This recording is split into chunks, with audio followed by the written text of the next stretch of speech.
Here with Kolton, the White Assassin Englund, who's 15-5 and currently fights for the PFL. Thank you so much for taking the time to join me today. Man, I appreciate it. Thank you. Yeah, I guess first off, I'm very sorry to hear about your fight cancellation. Any news about, is there any particular card or any opponent that you'd be particularly interested in getting rebooked with? Oh man, it's kind of up in the air right now. I'm not sure what's going on. If they're gonna rebook me real fast, or um, I think I heard something that they were gonna rebook me here in the United States. So they have a bunch of cards coming up. So within the next 7 weeks, I believe they'll get me matched up with somebody. Yeah, I believe Um, there's one down here in Florida in Tampa in August. So correct. Oh, that'd be awesome. But yeah, I know, obviously disappointing. Sergio is very disappointed with the injury to him, no one's fault. But obviously disappointing, being that it was in your home state. Your last fight in the PFL was in Abu Dhabi. What's the difference in fight camp between training, between kind of more a home-based camp and, going all the way out there into enemy territory? Man, completely different. Um, like I guess I hadn't had the chance. I was gonna use after this fight. I was gonna have the chance to tell about the Dubai fight. Was everything was off kilter for me in that fight. No excuses. He went out there and he did his thing, and he landed the good liver shot. But for me, man, my sleep was so far off. I should have gone out there about a week earlier. There's a lot of takeaways from that fight. Things that I'll do in the future if I fight overseas again. And I guess you live and you learn. But for this fight here in Austin, Texas, I trained like I normally train. I've had lots of Fury fights, so we trained exactly how we were gonna fight here in Fury. But this one we pushed the pace a lot harder because we knew that Sergio was had a gas tank on him and he was super tough. So we definitely put together a hard camp for me. 12 weeks of just pressure, and so it's a big letdown to that he got injured, but I hope he heals up and everything is all good because I know he's injured because he's a dog. Yeah, He's 41 gonna pro show fights. up. Yeah, Very durable. Yeah, so all the best to him, and hopefully he's able to turn around and find an opponent quickly as well. Yeah, I guess given the Fury fights you had, I believe your last one was 5 rounds there. How did that differ? How do you think that differed training for a 5 round fight from going back to 3 rounds with PFL? uh, honestly, I don't train any different. I always train my 3 round fights. I train like it's a 5 round fight.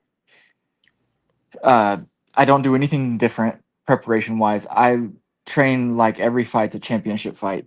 So I just don't think that there's a limit on how hard you can push yourself, or you can't be in too good of shape. In other words, Yeah, I definitely appreciate it. It's better to over prepare than under prepare. correct. And so yeah, I guess sort of getting back to that, PFL lightweight is maybe the PFL's best division. There's a lot of huge names. Are there any names in there that stand out, as maybe a dream matchups down the line or next, or anyone that you think you'd be a great style for? Yeah. There was a couple of them. I saw they just signed that Shim Rock guy. That sounds like a good fight. Really, anybody that's gonna come out there and gonna fight with me. Um, Yeah, I'm look. oh, sorry. I'm sorry. Go ahead. Oh yeah, that would be a great fight. He's two exciting fight styles would be interesting to see how they clash. Right. Yeah. I'm trying to have exciting fights, memorable fights that are gonna excite everybody in PFL and have people tune in. And I wanna make some wild, entertaining fights. I don't want boring fights. Do you think that there's one fight in your career that you think best encapsulates your fight style or your um, approach to fighting?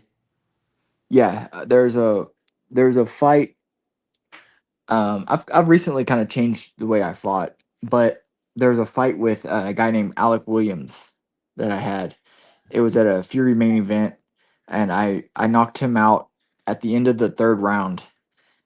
That's a good example, but I like the way I fought on that fight, and but now I'm night and day a different fighter than I was then. So it's exciting to see the progression.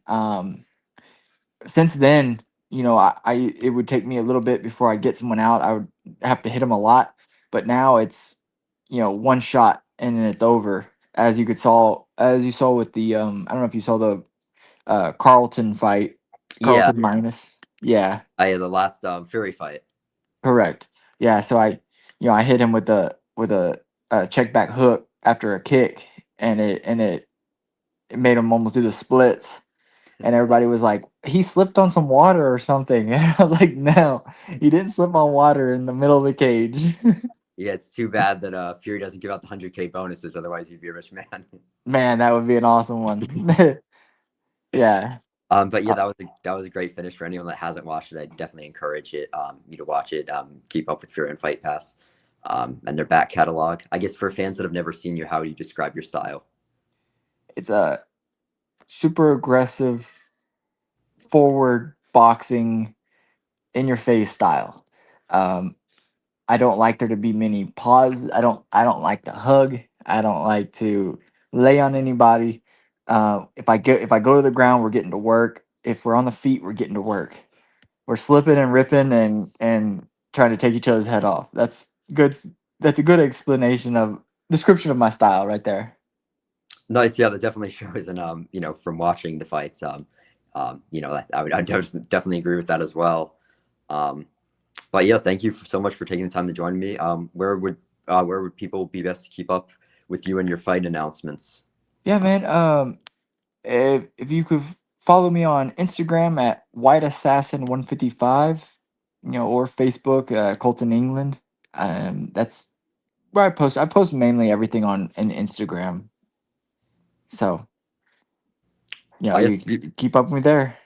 yeah, thank you so much for coming on. And yeah, best of luck again, and hope you're able to get Shamrock in the next month or two. I appreciate it, man. If not him, then we'll get someone else. They have a deep roster, so I got some work to do.